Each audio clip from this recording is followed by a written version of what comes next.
We'll read the story, I'll discuss the difficult word meanings and I'll explain it to you. The two boys started in surprise at the fresh muddy imprints of a pair of bare feet. Imprints means impressions, निशान. तो दो छोटे से लड़के थे, वो बहुत ही हैरानी से घूर रहे थे किस चीज को? पैरों के निशान बन रहे थे नीचे फर्श पर, लेकिन उन्हें कोई इंसान नहीं दिख रहा था. What was a barefooted man doing at the steps of a house in the middle of London, and where was the man? Barefooted means wearing nothing in the feet. तो वो बच्चे हैरान थे कि एक नंगे पैर आदमी लंदन में क्या कर रहा है और वो कहाँ है, वो दिख नहीं रहा. उन्हें सिर्फ पाँव के निशान दिख रहे थे, लेकिन इन पैरों का जो ओनर था, जो मैन था जिसके पैरों के निशान उन्हें दिख रहे थे, वो इनविजिबल था, वो उन्हें नहीं दिख रहा था. As they gazed, a remarkable sight met their eyes. A fresh footmark appeared from nowhere. Gazed means looked intently. जैसे ही इन बच्चों ने बड़े ध्यान से देखा तो वो बहुत हैरान हो गए, क्योंकि एक नया पांव का निशान उनके सामने ही सामने बना, लेकिन फ्रॉम नोवेयर मीन्स उन्हें ये नहीं दिख रहा था कि किसके पांव का निशान है. वो इंसान इनविजिबल था, वो दिख नहीं रहा था. तो ये बच्चे बहुत ज्यादा हैरान हो गए थे. Further footprints followed, one after another, descending the steps and progressing down the street. तो वो बच्चे क्या देख रहे थे कि नए नए पांव के निशान बनते जा रहे हैं और ये पांव के निशान स्ट्रीट की नीचे की तरफ जा रहे हैं, लेकिन उन्हें कोई भी ह्यूमन बीइंग नहीं दिख रहा था जिसके पांव के निशान बन रहे थे.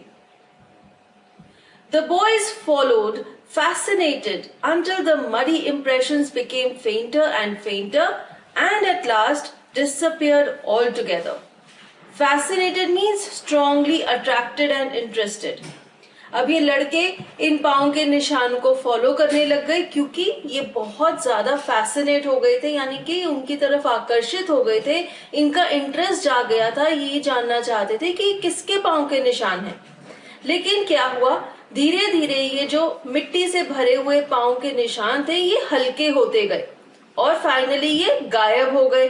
तो उन्हें ये पाँव के निशान दिखने बंद हो गए. तो क्या हुआ, एक इनविजिबल मैन था, उसके पाँव मिट्टी से भर गए थे, इसलिए उसके पाँव के मिट्टी भरे निशान बन रहे थे. लेकिन धीरे धीरे जैसे जैसे ये मिट्टी झड़ती गई, उसके पाँव के निशान हल्के होते गए और फाइनली डिसअपियर हो गए और इन बच्चों को वो पाँव के निशान दिखने बंद हो गए. The explanation of the mystery was really simple enough. Mystery means something that is difficult to understand or explain. अब इन बच्चों के लिए ये एक मिस्ट्री थी, एक सीक्रेट था जो कि उन्हें समझ नहीं आ रहा था कि ऐसा क्यों हो रहा है. लेकिन ऑथर ये कह रहे हैं कि ये इसकी एक्सप्लेनेशन बहुत ही सिंपल थी. और वो क्या एक्सप्लेनेशन देते हैं, आइए देखते हैं. The bewildered boys had been following a scientist who had just discovered how to make the human body transparent. Bewildered means puzzled or confused. अब ये जो दो लड़के थे जो कि बिना इंसान के पैरों के निशान देख रहे थे, वो बहुत ज्यादा पजल और कंफ्यूज हो गए थे, क्योंकि वो ये नहीं समझ पा रहे थे कि ये पाँव के निशान कहाँ से आ रहे हैं, क्योंकि उन्हें उस आदमी की शक्ल या वो आदमी की फिजिकल अपीयरेंस नहीं दिख रही थी. तो ऑथर ये बताते हैं कि ये जो लड़के हैं ये एक साइंटिस्ट का पीछा कर रहे थे और इस साइंटिस्ट ने रिसेंटली ये डिस्कवर किया था कि कैसे ह्यूमन बॉडी को ट्रांसपेरेंट यानी कि इनविजिबल बनाया जा सकता है. और उसने क्या किया था, उसने अपनी बॉडी को इनविजिबल बना दिया था. Griffin, the scientist, had carried out experiment after experiment to prove that the human body could become invisible. तो ये जो साइंटिस्ट है जिसने अपनी बॉडी को इनविजिबल किया हुआ है, उसका नाम है ग्रिफिन. तो ऑथर ये बता रहे हैं कि उसने बहुत सारे एक्सपेरिमेंट्स किए थे ये प्रूव करने के लिए कि ह्यूमन बॉडी को इनविजिबल किया जा सकता है. और उसने ये एक्सपेरिमेंट्स अपने ऊपर किए थे और अभी वो इनविजिबल था, इसीलिए इन बच्चों को सिर्फ पाँव के निशान दिख रहे थे और किस इंसान के पाँव के निशान है वो इंसान नहीं दिख रहा था. Finally, he swallowed certain rare drugs and his body became as transparent as a sheet of glass, though it also remained as solid as glass. तो फाइनली ग्रिफिन ने क्या किया, उसने कुछ रेयर यानी कि बहुत ही एग्जॉटिक और बहुत ही कीमती ड्रग्स यानी कि मेडिसिन खा ली थी, जिसकी वजह से उसकी बॉडी ग्लास यानी कि शीशे की तरह ट्रांसपेरेंट हो गई थी, लेकिन साथ ही साथ वो ग्लास की तरह सॉलिड भी थी। यानी कि ऐसा नहीं था कि कोई उसे छू नहीं सकता या उसे पकड़ नहीं सकता, लेकिन वो दिख नहीं सकता। Brilliant scientist though he was, Griffin was rather a lawless person. Brilliant means exceptionally clever or talented. बहुत ही ज्यादा टैलेंट होगा किसी में, वो बहुत ज्यादा इंटेलिजेंट हो या किसी भी चीज में टैलेंटेड हो तो उसे हम ब्रिलियंट कह सकते हैं। Lawless person here means a person who does not obey the law. तो ग्रिफिन एक ब्रिलियंट इंसान था, बहुत ज्यादा इंटेलिजेंट साइंटिस्ट था, लेकिन साथ ही साथ वो लॉलेस भी था। वो लॉ को ओबे नहीं करता था, लॉ के अगेंस्ट काम करता था। His landlord disliked him and tried to eject him. In revenge, Griffin set fire to the house. Eject means to force or throw out. जैसे कि ग्रिफिन लॉलेस था, वो लॉ को ओबे नहीं करता था, उस वजह से उसके मकान मालिक को उसे प्रॉब्लम थी, वो उसे नापसंद करता था और उसने उसे घर से निकालने की कोशिश भी की। ग्रिफिन बहुत ही शॉर्ट टेम्पर्ड था और उसने बदला लेने के लिए क्या किया, उसने अपने मकान मालिक का घर जला दिया। To get away without being seen, he had to remove his clothes. अब जब ग्रिफिन ने अपने मकान मालिक का घर जला दिया, ऑब्वियसली मकान मालिक उसके पीछे पड़ जाएगा और बचने के लिए ग्रिफिन ने क्या किया, इनविजिबल हो गया और अपने कपड़े भी उतार दिए, तो वो बिल्कुल ही दिख नहीं सकता था। Thus, it was that he became a homeless wanderer without clothes, without money, and quite invisible until he happened to step into some mud and left footprints as he walked. Homeless wanderer is a person who roams around and he does not have a home. तो अब Griffin क्या बन गया था, उसके पास कोई घर नहीं था, वो इधर उधर घूम रहा था, उसने अपने क्लोथ्स भी उतार दिए थे, उसके पास पैसे भी नहीं थे और वो बिल्कुल इनविजिबल हो गया था, अदृश्य हो गया था, किसी को दिख नहीं रहा था।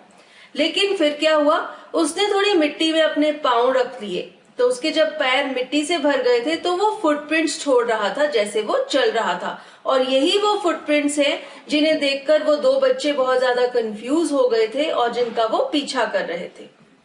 तो ये है एक्सप्लेनेशन इस चीज की कि वो बिना इंसान के फुटप्रिंट्स कैसे बन रहे थे, जिसे देखकर वो बच्चे इतने ज्यादा हैरान थे। He escaped easily enough from the boys who followed his footprints in London, but his adventures were by no means over.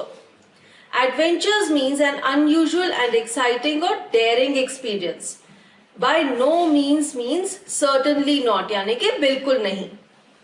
अब ग्रिफिन इन बच्चों से तो सक्सेसफुली बच के भाग गया। पहले तो वो उसके फुटप्रिंट्स फॉलो कर रहे थे, लेकिन जब फुटप्रिंट्स बनने बंद हो गए तो वो बच्चे उसके पीछा करने से हट गए और ग्रिफिन बच गया। लेकिन उसके ये जो एडवेंचर्स थे वो अभी खत्म नहीं हुए थे, यानी कि ग्रिफिन उन बच्चों से तो भाग गया था, उनसे तो बच गया था, लेकिन अभी और बहुत सारे ऐसे इनकाउंटर्स होने थे जिनका उसे सामना करना था। He had chosen a bad time of the year to wander about London without clothes. It was mid-winter. Wander means to roam around. अब ऑथर ये कह रहे हैं कि ग्रिफिन्स ने लंदन में बिना कपड़ों के घूमने के लिए जो मौसम चूज किया था वो सूटेबल नहीं था, क्योंकि मिड विंटर सीजन था, यानी कि बहुत ज्यादा ठंडा मौसम था, और इतनी ठंड में ग्रिफिन्स बिना कपड़ों के लंदन में घूम रहा था तो उसे ठंड लग रही थी। इसलिए राइटर कहते हैं कि उसने बैड टाइम चूज किया था। The air was bitterly cold and he could not do without clothes. Bitterly means extremely. हवा बहुत ज्यादा ठंडी थी और बिना कपड़ों के सर्वाइव करना बहुत मुश्किल था। Instead of walking about the streets, he decided to slip into a big London store for warmth. To slip into means to get into. अब ग्रिफिन ने ये सोचा कि ठंड से बचना है तो स्ट्रीट्स पर घूमने से अच्छा है कि किसी बड़े से स्टोर में घुस जाऊं जहां पर बहुत सारे वुलन कपड़े हों जिनकी वार्मथ में अपने आप को कंफर्ट दे सकूं। तो ग्रिफिन ने क्या किया, वो एक बड़े से स्टोर में घुस गया। Closing time arrived, and as soon as the doors were shut, Griffin was able to give himself the pleasure of clothing and feeding himself without regard to expense. जैसे ही दुकान बंद हुई, ग्रिफिन को राहत आ गई। उसने क्या किया, उसने आराम से वहां पर जो वुलन कपड़े रखे थे वो पहन लिए और खाना जो दुकान में पड़ा था वो खा लिया, और उसे खर्चे की कोई चिंता नहीं थी, कहीं पर पेमेंट करने की चिंता नहीं थी, क्योंकि दुकान में कोई स्टाफ तो था ही नहीं। अब आप सोचेंगे कि कपड़ों की दुकान में खाना कहां से आ गया, तो कई ऐसे सुपर स्टोर्स, बहुत ही बड़े बड़े स्टोर्स होते हैं जहां पर अलग अलग सेक्शंस होते हैं। फूड का सेक्शन भी होता है, क्लोथिंग का सेक्शन भी होता है, और भी बहुत सारे सेक्शंस होते हैं। तो ग्रिफिन एक ऐसे ही बहुत बड़े स्टोर में था जहां पर उसे खाना भी मिला और कपड़े भी मिले। He broke open boxes and wrappers and fitted himself out with warm clothes. उसे बहुत ज्यादा ठंड लग रही थी, इसलिए उसने जल्दी जल्दी से बॉक्सेस खोले, रैपर्स फाड़े और अपने साइज के गर्म कपड़े निकालकर पहन लिए। Soon, with shoes, an overcoat and a wide-brimmed hat, he became a fully dressed and visible person. अब ग्रिफिन ने क्या किया, उसने जूते भी पहन लिए, एक ओवरकोट भी पहन लिया और एक चौड़े से किनारे वाली, wide brim means wide edge, एक ऐसी टोपी पहन ली जिसकी चौड़ी सी एज थी। और अब क्या हुआ, ग्रिफिन एक विजिबल पर्सन बन गया था और वो फुली ड्रेस्ड अप था। उसने पूरी ड्रेस पहनी हुई थी और अब उसे आप देख सकते थे। देख क्यों सकते थे, क्योंकि उसने क्लोथ्स पहन लिए थे। In the kitchen of the restaurant, he found cold meat and coffee, and he followed up the meal with sweets and wine taken from the grocery store. Finally, he settled down to sleep on a pile of quilts. तो यहाँ पर writer ये describe कर रहे हैं कि Griffin ने उस स्टोर में क्या क्या किया। पहले तो उसने बॉक्सेस खोल के गर्म कपड़े निकाले और पहन लिए। क्या क्या गर्म कपड़े पहने, उसने जूते पहने, एक ओवरकोट पहना और एक हैट पहनी। फिर राइटर ये बता रहे हैं कि उसने क्या क्या कुछ खाया। पहले तो वो रेस्टोरेंट की किचन में चला गया जहां पर उसने कोल्ड मीट और कॉफी ली। उसके बाद उसने वाइन पी और फिर क्विल्ट्स की एक ढेरी यानी कि रजाइयों की एक ढेरी के ऊपर आराम से सो गया। If only Griffin had managed to wake up in good time, all might have been well. As it was, he did not wake up until the assistants were already arriving next morning. अब Griffin इतना थका हुआ था, ठंड का मारा था, भूख का मारा था कि जब उसने गर्म कपड़े पहन लिए और पेट भर के खा लिया तो वो सो गया। इतने अच्छे से सो गया कि सुबह भी वो सोता ही रह गया।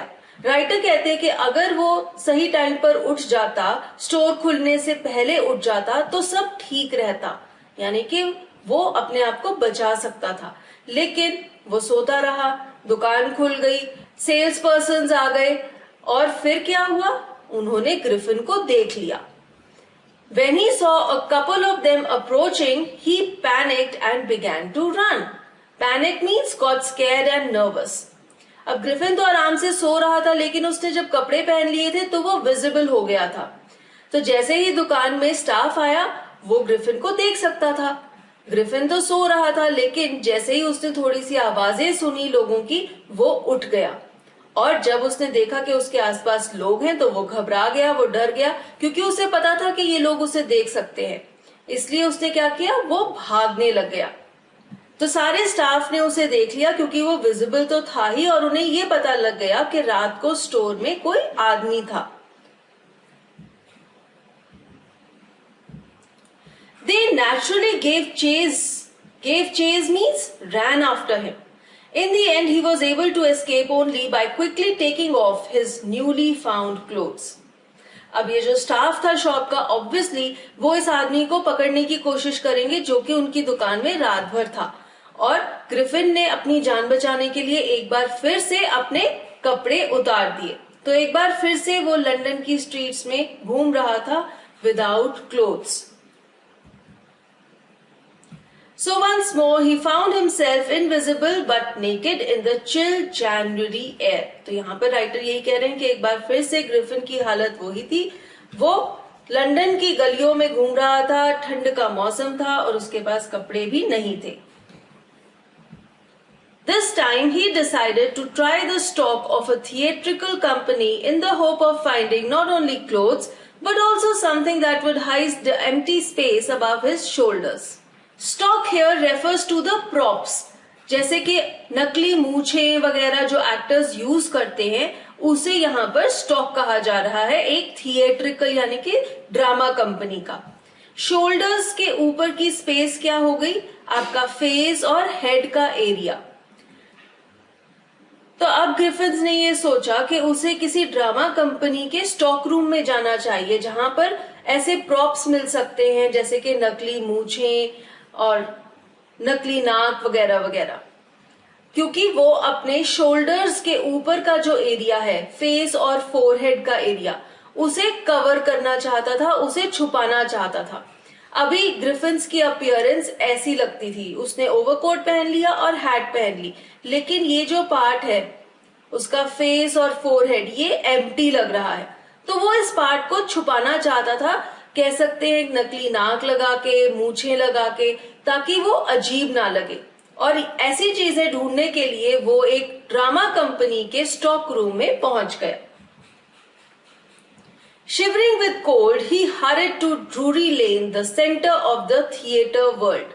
अब लंदन में ये एक स्ट्रीट है जिसका नाम है ड्रूरी लेन, जहां पर बहुत सारे थिएटर्स हैं. इसे थिएटर वर्ल्ड का सेंटर भी कहा जाता है. तो बेचारा ग्रिफिन ठंड से कांप रहा था और वो ड्रूरी लेन पहुंच गया. वहां पे उसने सोचा कि किसी ड्रामा कंपनी के स्टॉक रूम में जाकर वो ऐसे प्रॉप्स ले पाएगा. He soon found a suitable shop.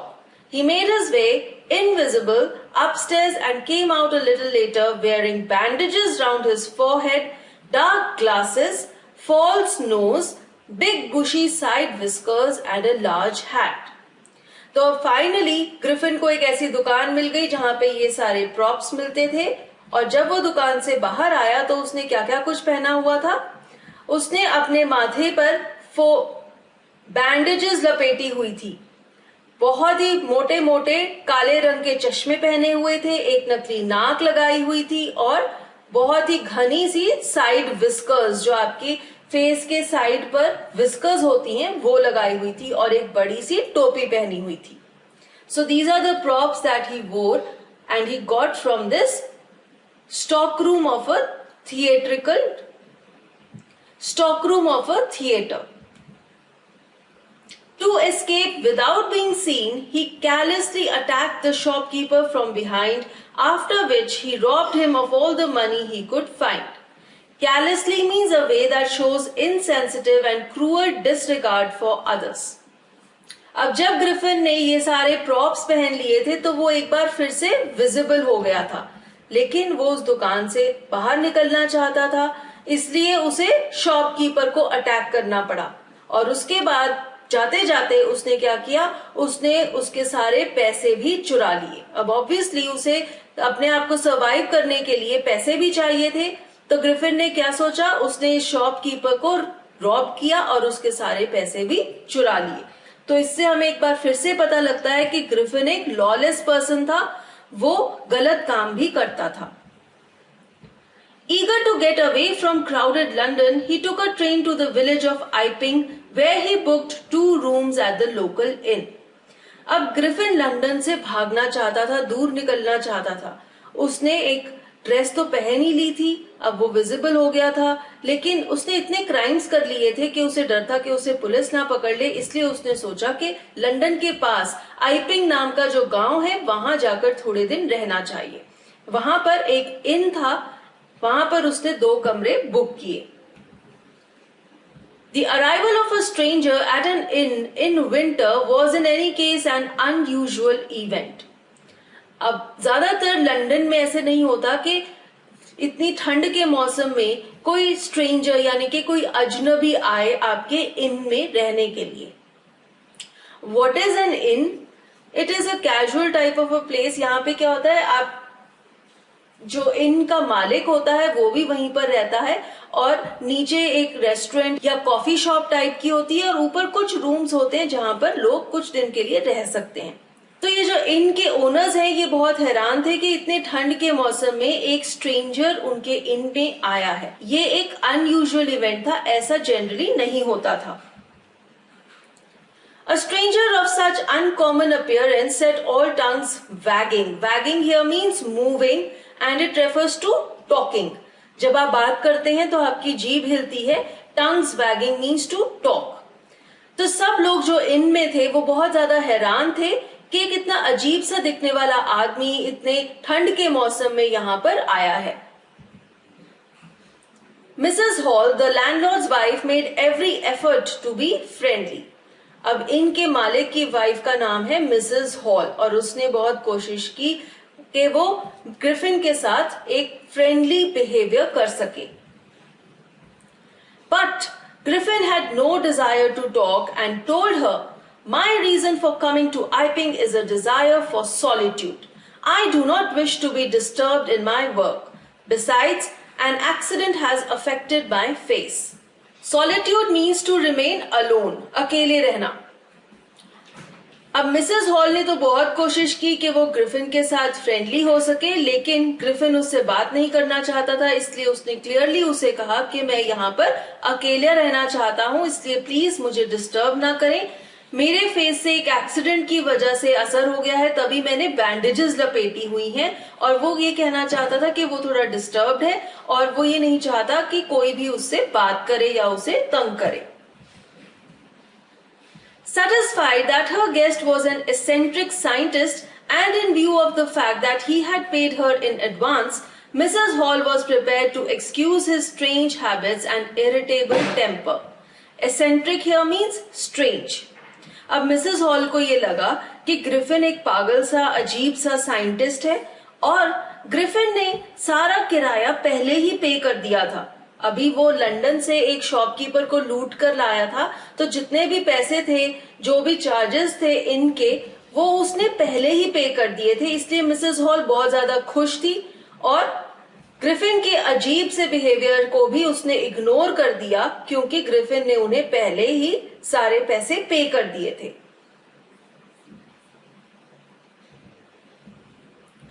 But the stolen money did not last long and presently Griffin had to admit that he had no more ready cash.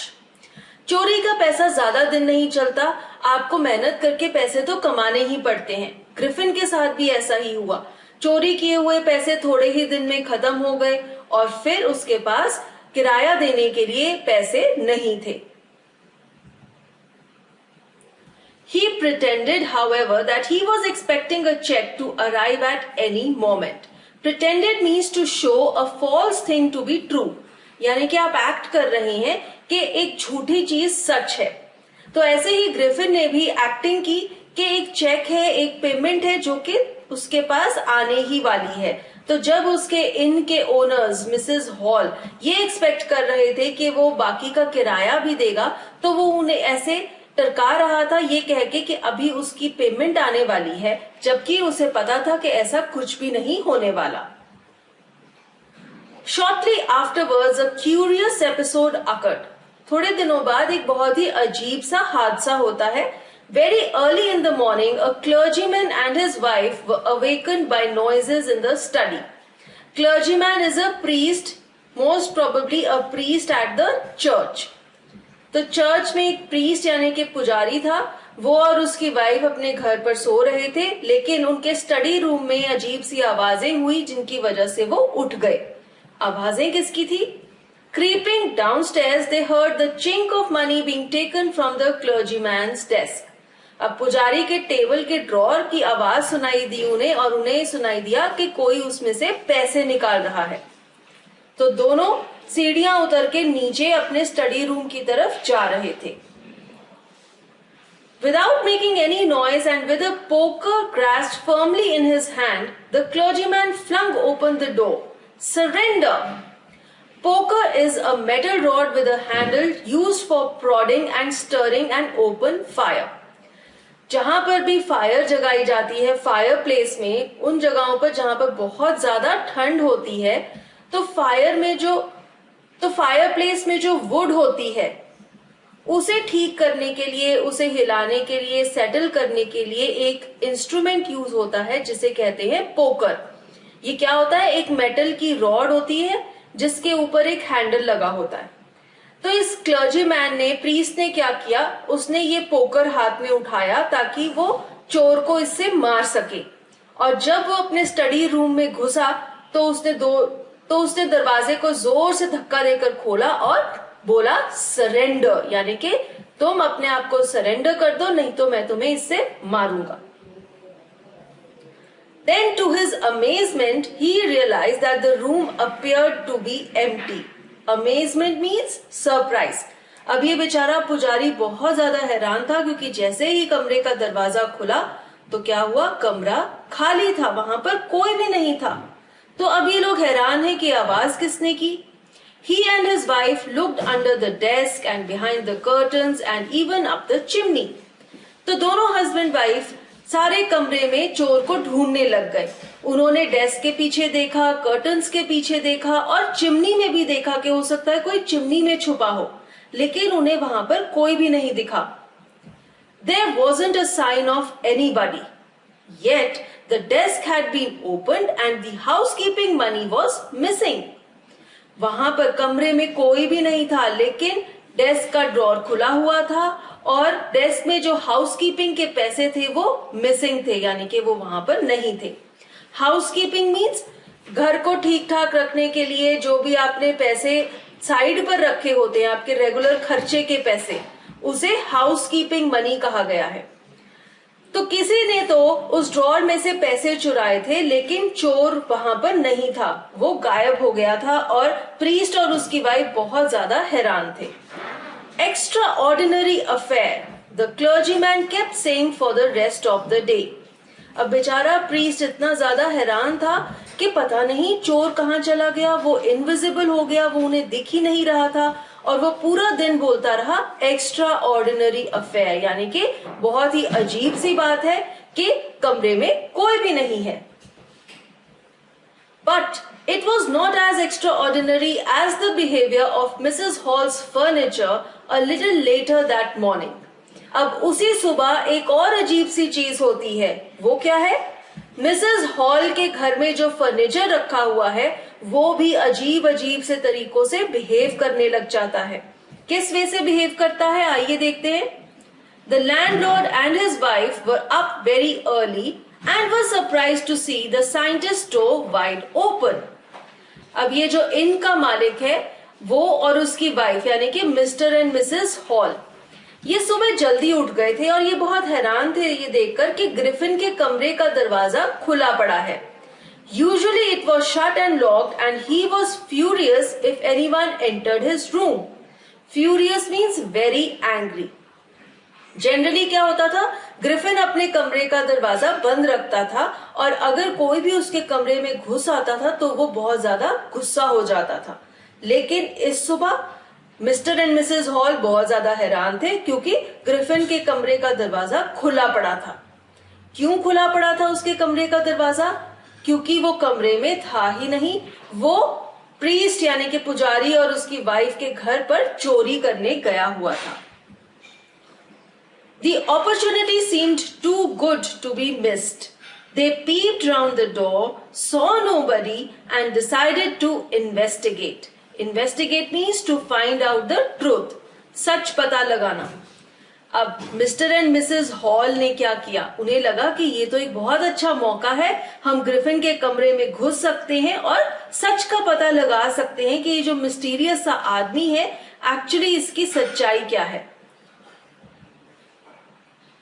The bedclothes were cold, showing that the scientist must have been up for some time. And stranger still, the clothes and bandages that he always wore were lying about the room. अब जब mister and Mrs hall investigate करने के लिए कमरे के अंदर गए तो उन्होंने क्या देखा? बेड क्लोथ्स यानी कि बेड के ऊपर जो चादर बिछी हुई थी वो ठंडी थी। उससे उन्हें ये पता लगा कि ग्रिफिन को उठे हुए काफी वक्त हो गया होगा, इसीलिए बेड ठंडा है, अदरवाइज उसकी वार्मथ से बेड गर्म होना चाहिए था। तो इससे मिस्टर एंड मिसेस हॉल को यह पता लग गया कि ग्रिफिन काफी देर से उठा हुआ है। फिर वो और भी ज्यादा हैरान हो गए जब उन्होंने ये देखा कि ग्रिफिन के कपड़े और जो बैंडेजेस वो अपने चेहरे पर लपेटता था वो भी कमरे में ही पड़ी हुई हैं, जबकि ग्रिफिन तो कमरे में था ही नहीं, यानी कि वो अपने कपड़े और अपनी बैंडेजेस छोड़कर कहीं गया हुआ था। और मिस्टर और मिसेस हॉल बहुत ज्यादा हैरान हो गए ये देखकर। All of a sudden Mrs Hall heard a sniff close to her ear. अब मिसेस हॉल को कमरे में कोई भी नहीं दिख रहा, लेकिन उनके कान के पास उन्हें स्निफ की आवाज सुनाई दी। वो कैसे होती है स्निफ की आवाज? जब कोई ह्यूमन बीइंग अपने नाक से करता है, ऐसे ब्रीद इन करता है। तो मिसेस हॉल बहुत ज्यादा हैरान थी कि ये आवाज कहां से आई। A moment later the hat on the bedpost leapt up and dashed itself into her face. Bedpost means any of the 4 wooden supports of a bed. जैसे कि आप यहाँ इमेज में देख रहे हैं, ये बेड पोस्ट है। तो बेड पोस्ट के ऊपर एक हैट पड़ी हुई थी। एक ही सेकेंड में क्या हुआ, ये हैट हवा में उड़ती हुई मिसेस हॉल की तरफ गई और जोर से उसके फेस पे हिट करी। Then the bedroom chair became alive. Springing into the air, it charged straight at her, legs foremost. उसके बाद क्या हुआ, कमरे में जो कुर्सी पड़ी हुई थी वो हवा में उड़ने लग गई। वो हवा में उड़ती हुई मिसेस हॉल की तरफ आई और उसके कुर्सी के जो टांगे थी वो मिसेस हॉल के फेस पे एकदम एम हुई थी। तो ये क्या हो रहा है कमरे में? ग्रिफिन आ गया है, वो इनविजिबल है क्योंकि उसने अपने क्लोथ नहीं पहने हुए, उसने अपनी बैंडेजेस भी नहीं पहनी हुई। और जब उसने देखा कि कमरे में मिस्टर और मिसेस हॉल इन्वेस्टिगेशन कर रहे हैं तो वो बहुत ज्यादा गुस्सा हो गया, नाराज हो गया और इसीलिए वो मिसेस हॉल को इस तरह से अटैक करने लग गया।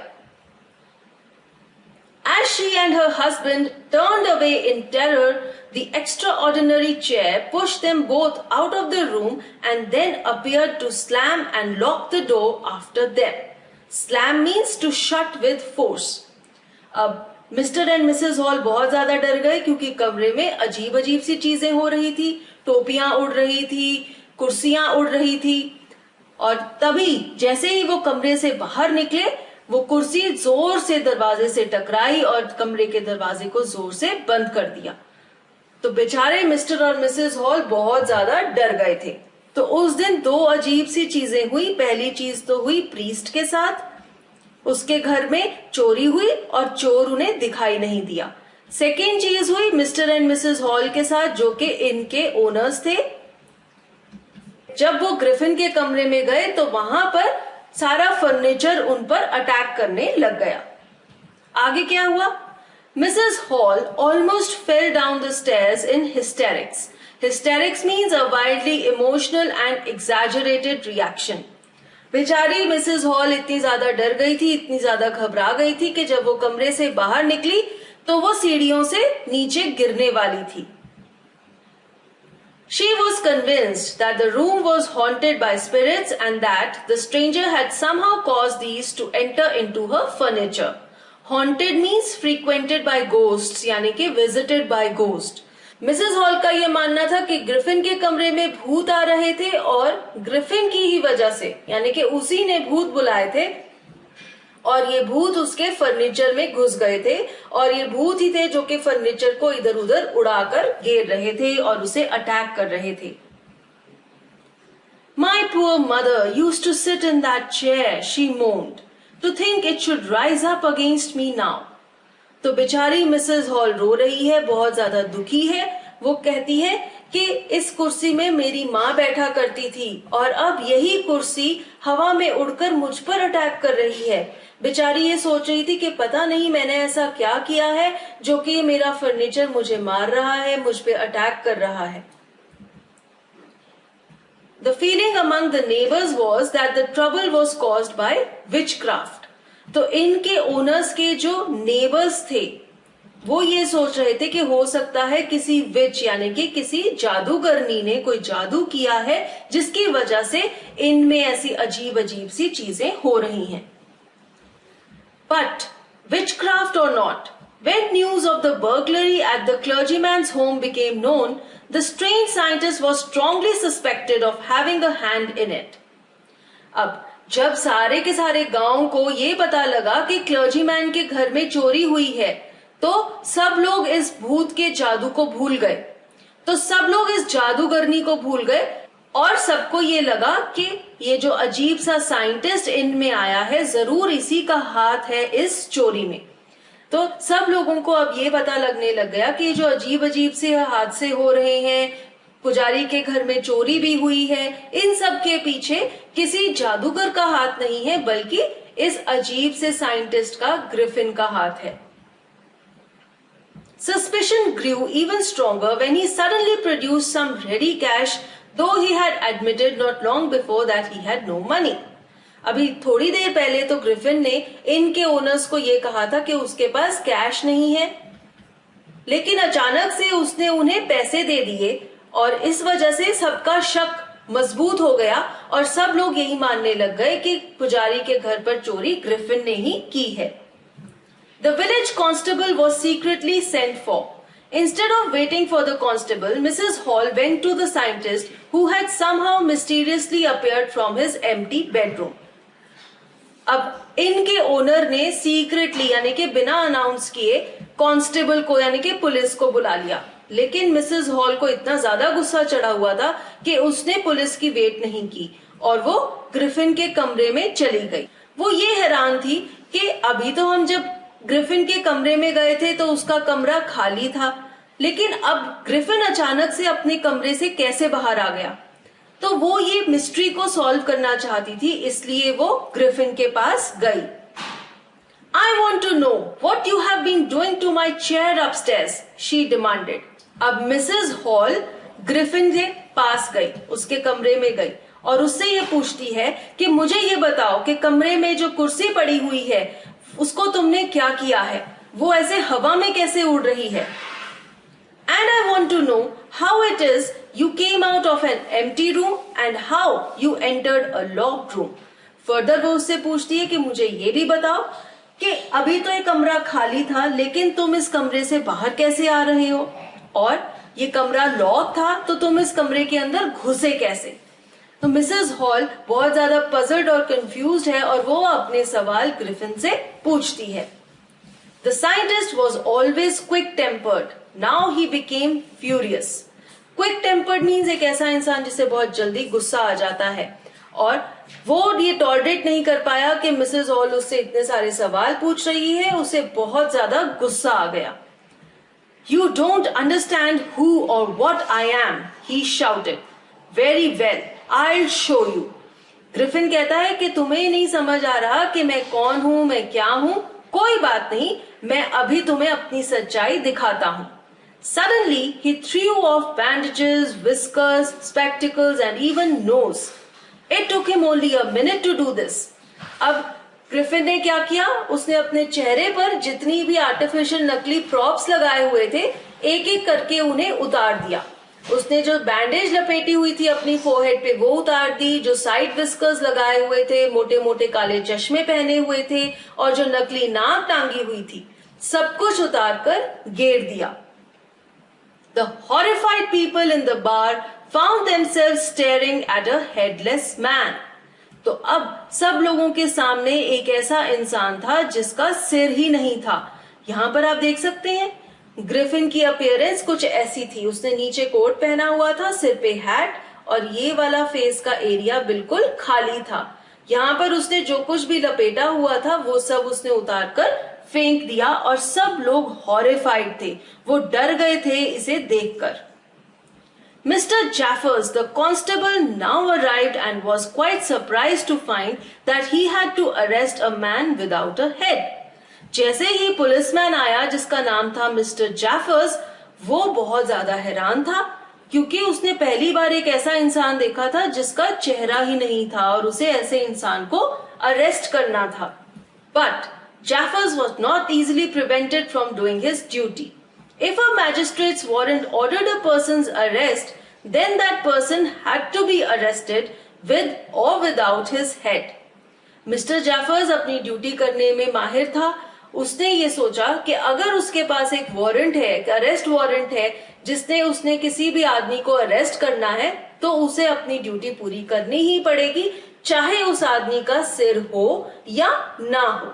तो उसने पूरी कोशिश की ग्रिफिन्स को पकड़ने की. There followed a remarkable scene as the policeman tried to get hold of a man who was becoming more and more invisible as he threw off one garment after another. तो अब Griffin ने अपना पुराना trick अपनाया. एक बार फिर से उसने क्या किया, एक एक करके अपने सारे कपड़े उतारता गया. और जैसे जैसे वो कपड़े उतार रहा था, वो इनविजिबल होता गया और मिस्टर जाफर्स के लिए उसे पकड़ना मुश्किल होता गया. Finally, a shirt flew into the air and the constable found himself struggling with someone he could not see at all. Finally, Griffin ने अपनी शर्ट भी उतार कर फेंक दी और वो टोटली इनविजिबल हो गया. अब जब वो इनविजिबल हो गया तो मिस्टर जाफर्स उसे अरेस्ट नहीं कर सकते थे क्योंकि वो उसे देख ही नहीं सकते थे. Some people tried to help him but found themselves hit by blows that seemed to come from nowhere. कई लोगों ने मिस्टर जाफर्स की मदद करने की कोशिश की, जैसे कि इनके मालिक मिस्टर हॉल या फिर वो पुजारी और आइपिंग में रहने वाले लोग, लेकिन कोई भी उसे पकड़ नहीं पा रहा था और हवा में कोई उन्हें मुक्के मार रहा था और वो इस इंसान को देख भी नहीं पा रहे थे. उन्हें ऐसे लग रहा था कि पता नहीं कहां से कोई उन्हें हिट कर रहा है, क्योंकि कौन हिट कर रहा था? ग्रिफिन, जो कि अब इनविजिबल हो गया था, इसीलिए लोग उसे देख नहीं पा रहे थे और उन्हें नहीं पता था कि ये ब्लोज कहां से आ रही हैं. In the end, Jaffers was knocked unconscious as he made a last attempt to hold on to the unseen scientist. Finally, क्या होता है? ग्रिफिन जोर जोर से मुक्के मारकर मिस्टर जाफर्स को बेहोश कर देता है. बेचारे मिस्टर जाफर्स का फाइनल अटेम्प्ट भी अनसक्सेसफुल रहता है और वो इस इनविजिबल साइंटिस्ट को नहीं पकड़ पाते और एक बार फिर से ग्रिफिन वहां से सक्सेसफुली भाग जाता है. There were nervous, excited cries of "Hold him!" But this was easier said than done. Griffin had shaken himself free and no one knew where to lay hands on him. Easier said than done means बोलना आसान है लेकिन करना मुश्किल है. Where to lay hands on him means वो कहाँ है ताकि उसे वो पकड़ सकें. सब लोग बहुत ज्यादा नर्वस थे, घबराए हुए थे, एक्साइटेड थे और चिल्ला रहे थे कि पकड़ो पकड़ो उसे, पकड़ो, जाने ना दो. लेकिन ये बोलना तो आसान था लेकिन करना बहुत मुश्किल था क्योंकि ग्रिफिन इनविजिबल हो गया था. उसने अपने आप को आजाद कराया और वो गायब हो चुका था. लोगों को ये नहीं पता था उसे कैसे पकड़े क्योंकि वो उन्हें दिख ही नहीं रहा था. तो एक बार फिर से हमने देखा कि कैसे ग्रिफिन ने अपने आप को बचा लिया